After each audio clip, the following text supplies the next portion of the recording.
Um, I get these stories have just been wonderful because I think students today, I mean, don't realize that the Nazi regime was around a while before the war began. Yeah, oh And, yeah. and what were your impressions? I mean, what did Another thing though is another thing a lot of people don't realize is that the Nazis didn't do it all by any means.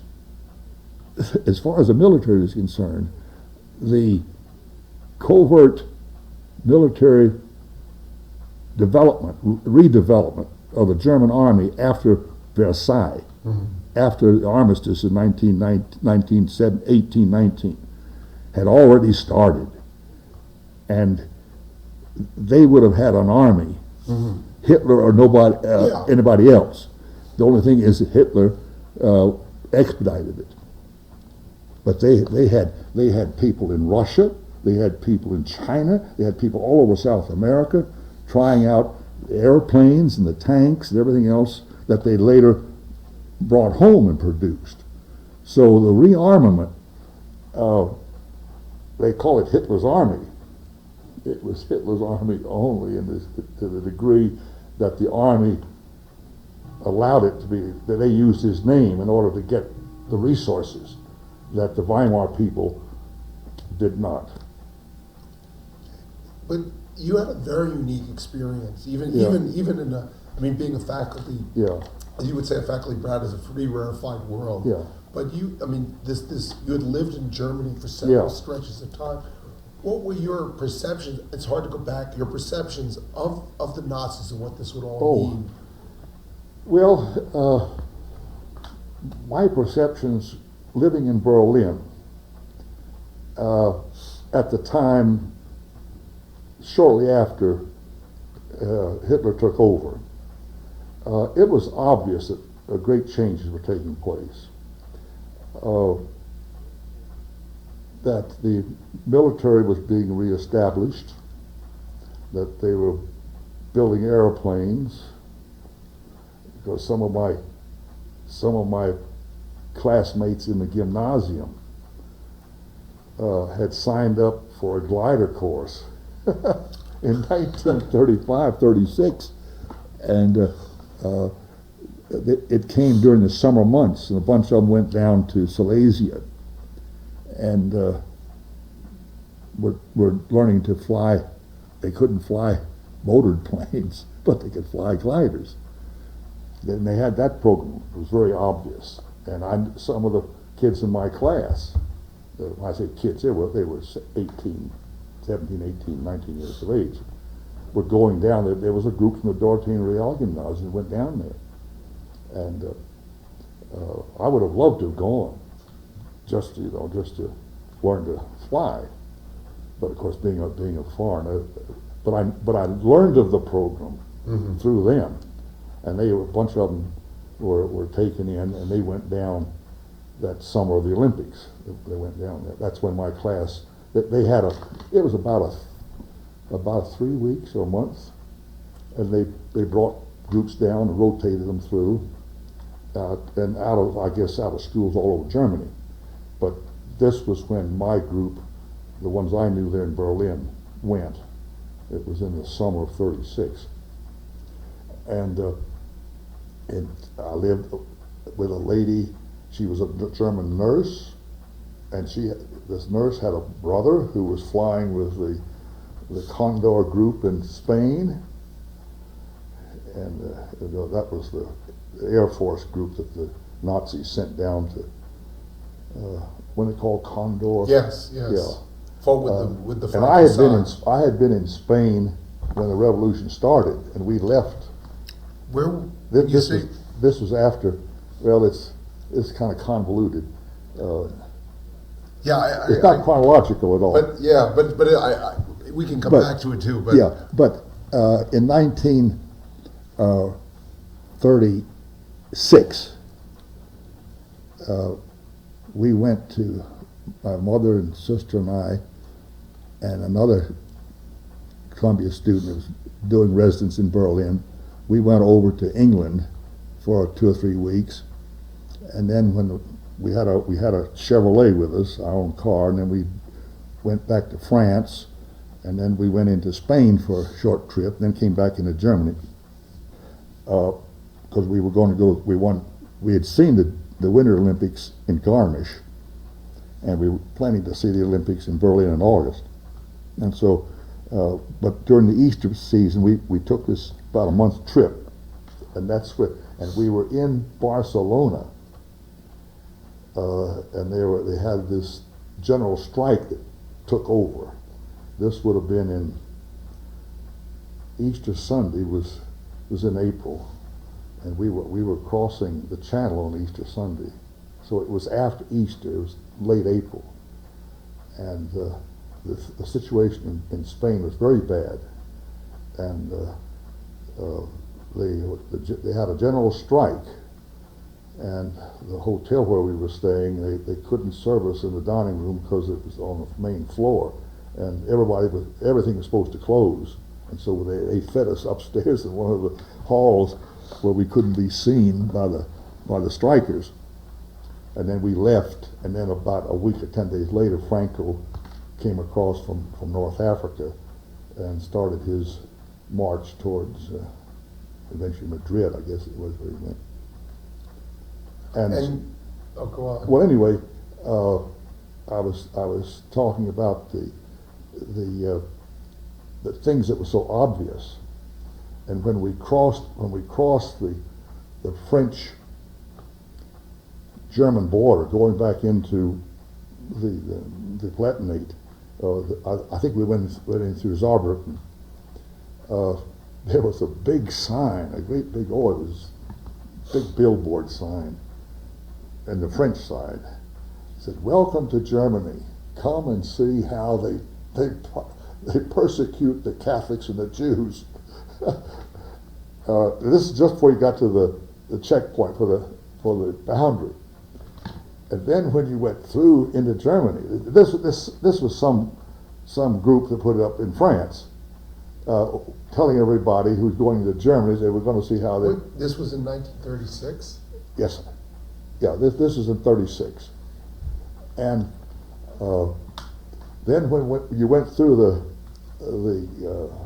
Grenze, the border, and you checked into Germany, and drove a little ways, I remember seeing those dragon's teeth that were being constructed, part of the Siegfried line, and they were building these little, very modest little homes, one-story bungalows on top of reinforced concrete foundations on every little hill where they had a view looking back.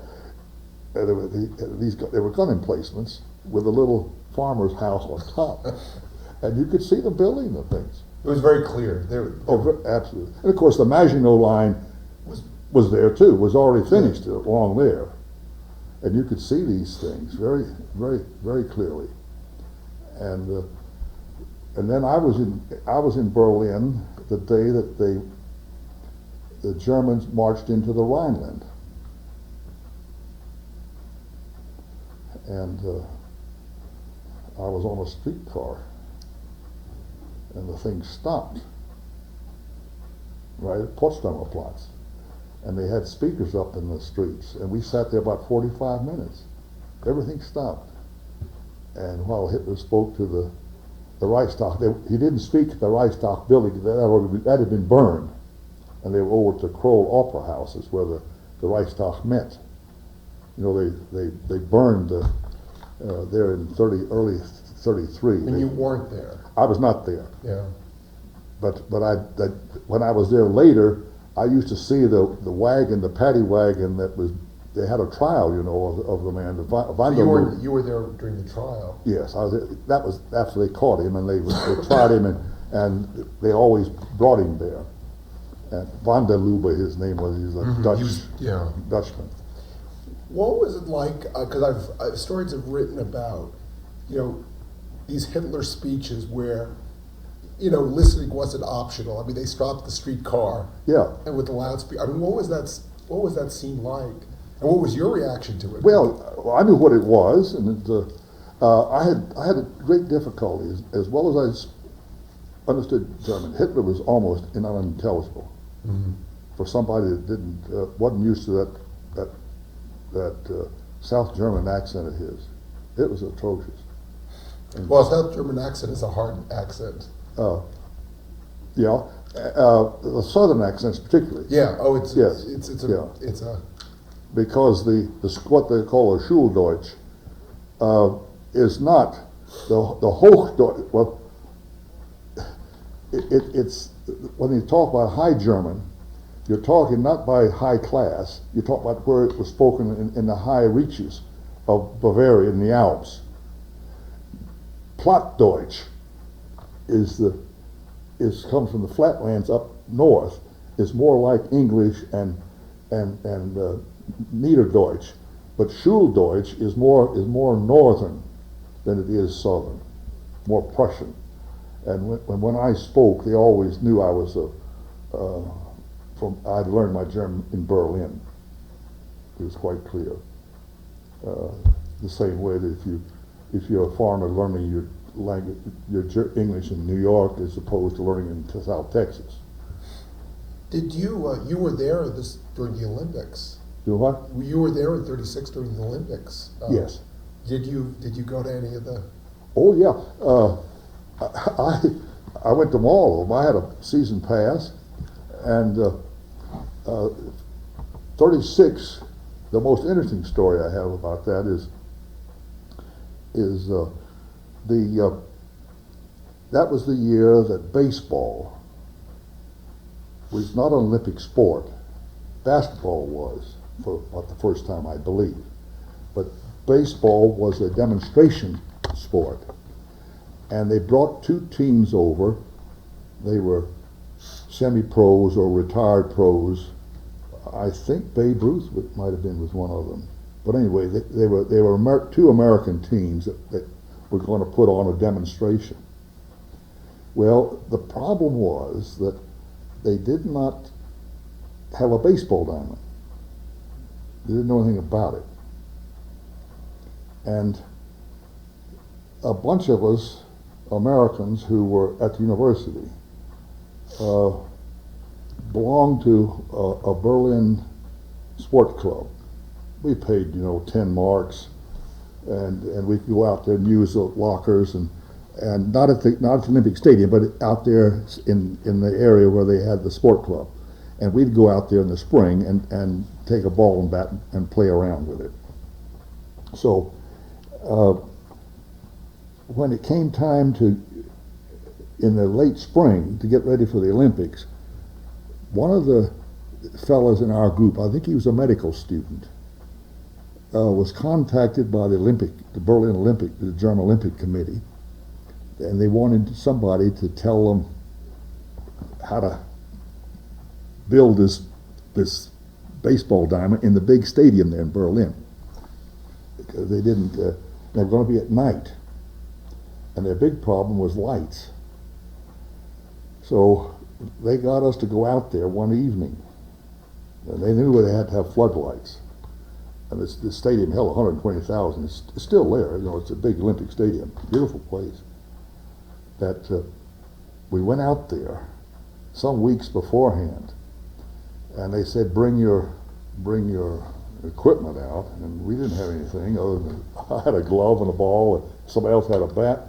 But they contacted the Japanese embassy in Berlin, and those rascals had everything. They had masks, they had aluminum bats that I'd never seen before, they had balls, they had bases, they had uniforms.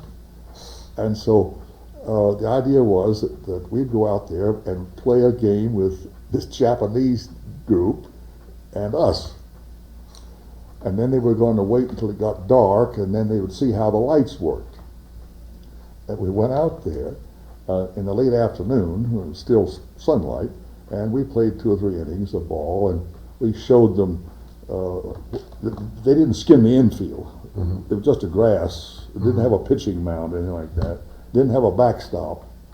But they got the baselines, foul lines all straightened out, and had plenty of room. The center field was about 600 feet, I think. But anyway, we helped them line up the field, And then they wanted us just to wait to get dark, so they turned our lights on. Well, it was a disaster. They didn't have these big banks of floodlights like they do now. They had these spotlights, and you had the option of shining them down low to where you could see the infield, and about 7, 8, 10 feet above the ground, it went into darkness. And if you hit a fly ball, it went up into this darkness, then you're waiting for it to come down. And so they then raised it a little bit, and you couldn't see the ground. And so they got the idea that they'd have to have lights at several levels for the fly balls. But we played there with these Japanese From the embassy. From the embassy, yeah, they were. Well, I think most of the men though were university studying. They were similar. Yeah. But it was the embassy That had organized. that had requisitioned all the equipment. Oh, they were really equipped. And we got out there. I had on sneakers, and just an old pair of pants, and then the aluminum bats. First time I ever saw an aluminum bat. They were using them then. And so we went out there later, and when the American team arrived, and I remember that was Jesse Owens, and Jesse and Ralph Metcalf. So did you actually see Jesse Owens? Oh yes, yeah. You actually saw him? Oh yeah, compete? because we went out there again. Now the basketball team, they played basketball that year, and the Phillips Oilers, represented from Phillips, Oklahoma, sponsored by the Phillips Oil Company.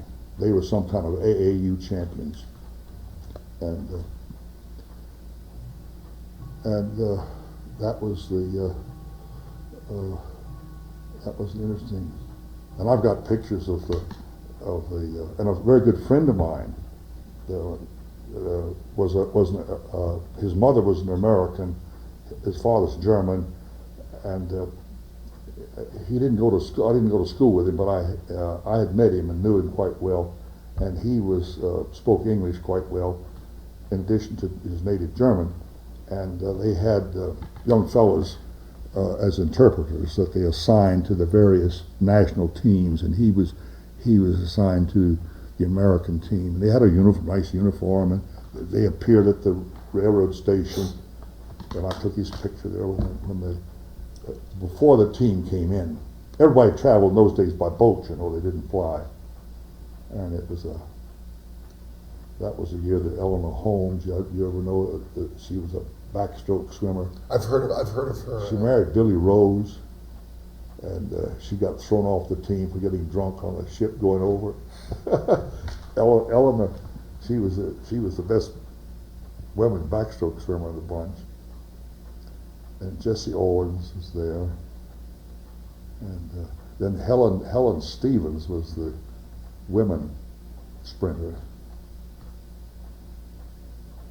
And we met them all at one evening. We were out there when they just gotten there, and they were out looking at the stadium, and it was a beautiful facility. Then I went to several gymnastic,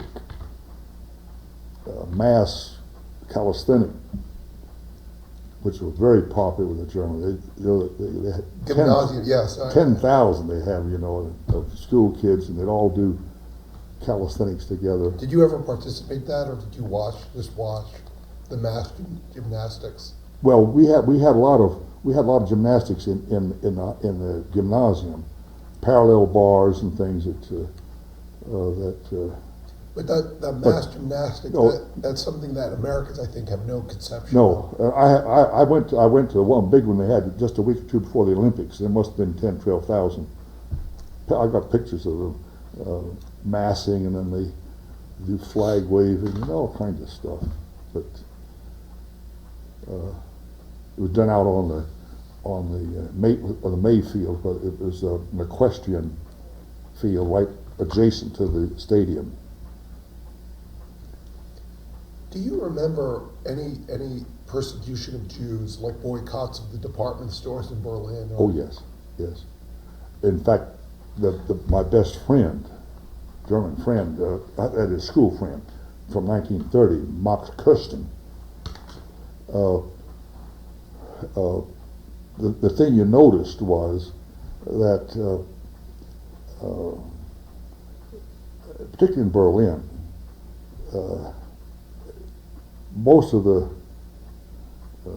department stores were all Jewish owned. International combines even.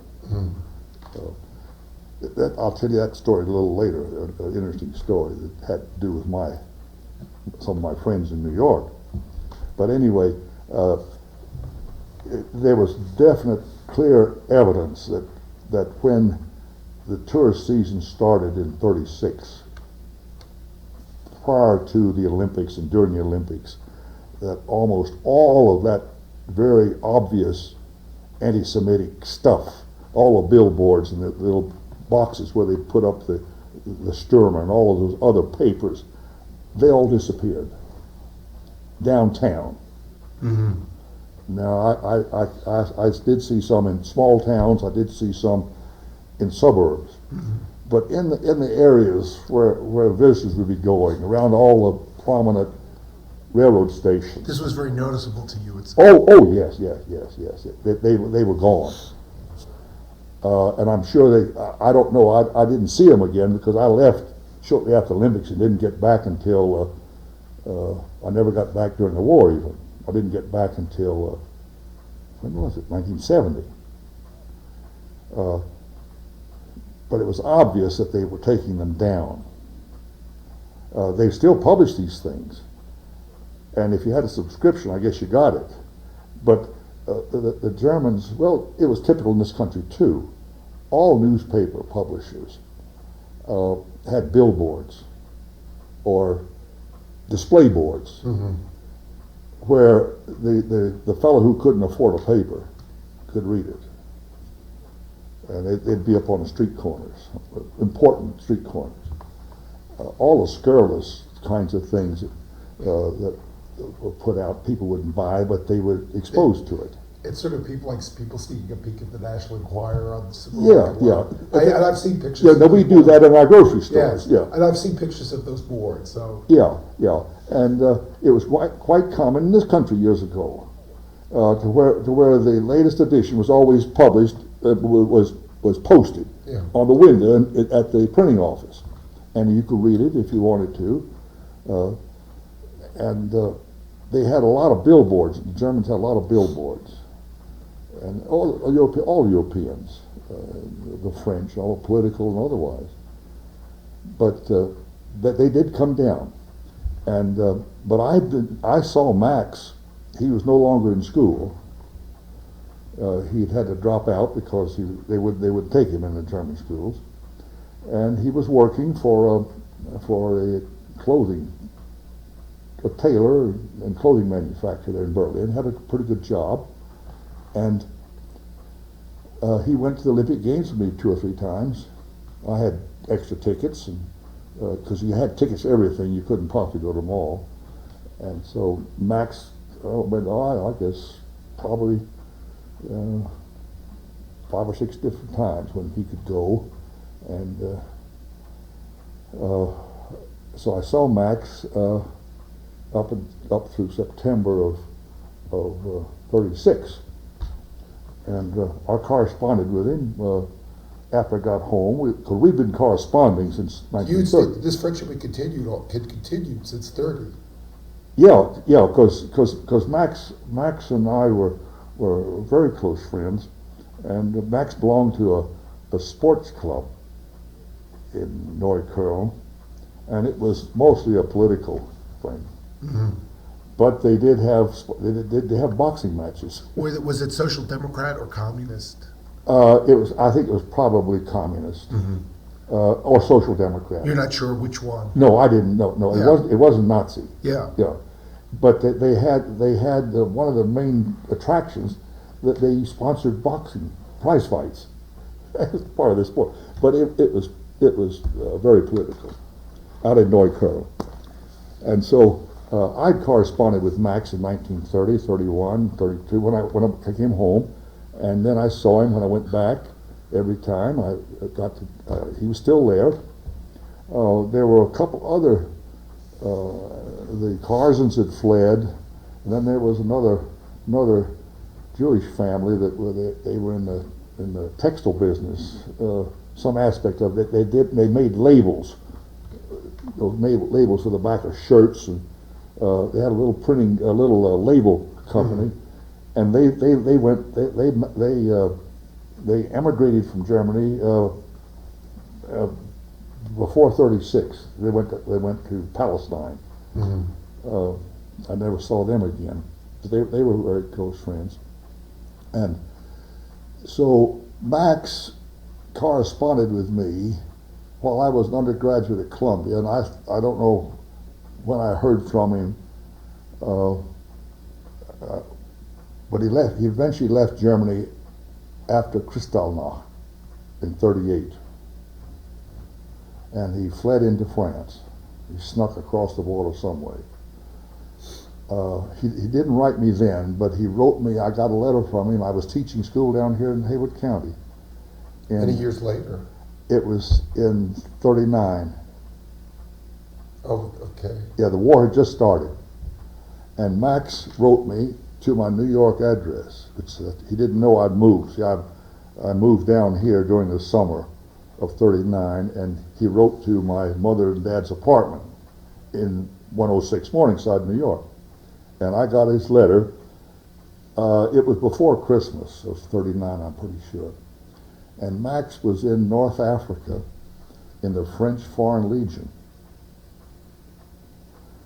And he said that was the only way that, because he was stateless, didn't have a German passport, and he said that was the only way he could stay in France and I guess eat. And he was in the French Foreign Legion, and he wanted to know if I could help him out financially. He was trying to buy his way out, because apparently, I guess if you paid the fee. Well, I guess it was an enlistment fee that they paid the next guy to take your place. It was I forget what it was. It was several thousand francs, which I think there were 50 francs to the dollar, but it was more money than I had. Because I can't believe you were making very much money. I was making $100 a month. Yeah. Plus my room and board. Yeah. That was pretty good. Yeah. Yeah. But still, that's but I didn't have the ready money, and so I wrote him and to his address in North Africa. I don't remember just where it was, but it was in North Africa, and he had a French Foreign Legion number, and I sent his letter to a very dear friend of mine in New York. And I'd gone to school with a daughter. Since we were kids, we all through high school together. And Mrs. Rothblatt was very active in some of the refugee programs. And I wrote and told her that this was what I had, and I couldn't help him anyway. Did she know of any groups that might be able to help him? And that's the last I ever heard from her. You never found out whatever happened to Max? No. I don't know whether Mrs. Rothblatt, I doubt seriously if she could have done much at that time, because the war had started, you see, and he was in North Africa. Just the communication was almost impossible. But you never were able to contact after that? I never heard of him or from him.